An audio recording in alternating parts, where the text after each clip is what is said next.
The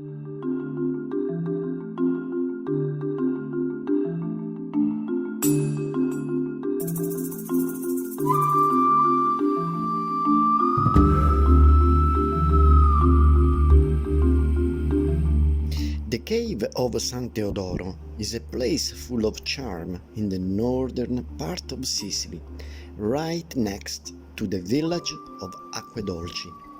You get there after crossing a citrus grove with the characteristic scent of Sicily. Right in front of the entrance to the cave, there was a pond where hippos lived 200,000 years ago. Outside, you can still collect the bones of these ancient Sicilian pachyderms. And in these parts also lived the Sicilian dwarf elephant that was just over 1 meter in height.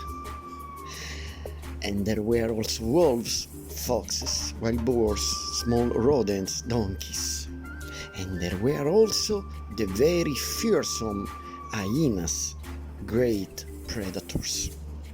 And in fact, many bones found bear the signs of the attack of the hyenas.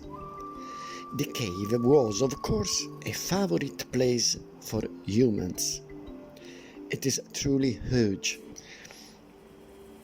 Here, the ancient Sicilians had the heart. They worked the stones to make hunting tools and tools for everyday life.